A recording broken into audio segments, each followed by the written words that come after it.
আল্লাহ পাক রব্বুল আলামিন জান্নাতুল ফেরদাউস আমাদের দান করবে।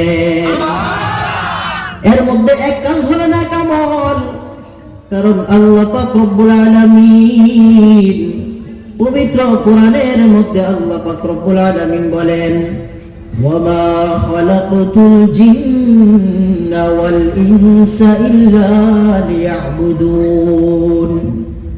জিন এবং ইনসানকে আমি আল্লাহ বানিয়েছি শুধুমাত্র আমি আল্লাহর ইবাদতের জন্য। জিন ইনসানকে শুধু আমি আল্লাহর ইবাদতের জন্য বানিয়েছি, অন্য সকল মাখলুক গুলোকে আমি আল্লাহর ইবাদতের জন্য বানাই নাই। কিন্তু মানব জাতি এবং জিন জাতিকে আমি আল্লাহ শুধুমাত্র আমি আল্লাহর ইবাদতের জন্য বানিয়েছি। এই জন্য আল্লাহ পাক রব্বুল আলামিন তিনি যদি চাইতেন বান্দা সারা জীবন তুমি শুধুমাত্র আমি আল্লাহর ইবাদত করবা, আমাদের কোনো কিছুই করার ছিল না, কারণ আল্লাহ আমাদেরকে বানিয়েছেন শুধুমাত্র তার ইবাদতের জন্য। কিন্তু আল্লাহ পাক রব্বুল আলামিন এত দয়ালু, ইবাদতের পাশাপাশি যদি আমরা ব্যবসায়িক কাজগুলো যদি আমরা আল্লাহর রাসূলের তরিকা অনুযায়ী পালন করি, এমনকি টয়লেটে যাওয়ার পরে টয়লেটে যাওয়াটা যদি রাসূলের তরিকা অনুযায়ী হয়, টয়লেটে প্রবেশ করার সময় যদি পড়েন, টয়লেটে প্রবেশ করার পর যদি আপনারা পড়েন আল্লাহুম্মা ইন্নী আউযু বিকা মিনাল খুবুসি ওয়াল খাবাইস, টয়লেট থেকে বের হওয়ার পরে যদি আপনি পড়েন গুফরানাকা, শুধু রাসূলের তরিকা মেনে বাথরুমে সময় কাটানোর জন্য আল্লাহ পাক রব্বুল আলামিন বাথরুমে কাটানোর সময়টাকে ইবাদত হিসাবে গণ্য করবে।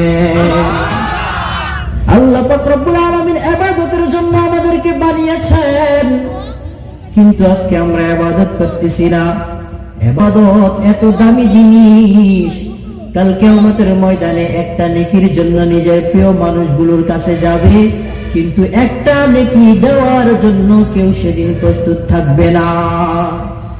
আল্লাহ পাক রব্বুল আলামিন 1400 বছর আগে পবিত্র কোরআনের মধ্যে আল্লাহ ঘোষণা দিয়েছেন, কাল কিয়ামতের ময়দানে এমন এক ভয়াবহ পরিস্থিতির সম্মুখীন আমাদের হতে হবে।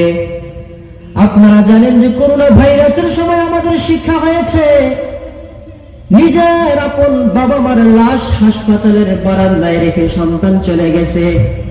কারণ কি? কারণ বাবা মার লাশের সামনে গেলে সন্তানও নাকি ভাইরাসে আক্রান্ত হবে। এই জন্য বাবা মার লাশ বারান্দায় ফেলে সন্তান পলায়ন করছে। কিন্তু আল্লাহ পাক রব্বুল আলামিন 1400 বছর আগে ঘোষণা দিয়েছেন, বান্দা জাহান্নামের আগুন এত ভয়াবহ হবে, কাল কিয়ামতের দিন এত ভয়াবহ পরিস্থিতি বান্দার সম্মুখে আসবে, নিজের সন্তান নিজের বাবাকে ছেড়ে সেদিন পলায়ন করবে। আল্লাহ পাক রব্বুল আলামিন পবিত্র কোরআনে বলেন, ইয়াউমা ইয়াফিরুল মারউ মিন আখিহি, সেদিন আপন ভাই তার আপন ভাই থেকে সেদিন পলায়ন করবে। ওয়া উম্মিহি ওয়া আবি, নিজের বাবা মা থেকে সেদিন পলায়ন করবে। ওয়া সাহিবাতিহি ওয়া বানি, এবং নিজের প্রিয়তমা স্ত্রী এবং সন্তান থেকে মানুষ সেদিন পলায়ন করবে। একটা নেকির জন্য মানুষ ঘুরতে থাকবে, কিন্তু সেদিন কেউ কাউকে পরিচয় দিবে না। এমন ভয়াবহ পরিস্থিতির সম্মুখীন হতে হবে। এই জন্য দুনিয়ার এই জীবনটাকে গনিমত মনে করে এখনই আমাদের ইবাদতের খাতা ভরপুর করতে হবে।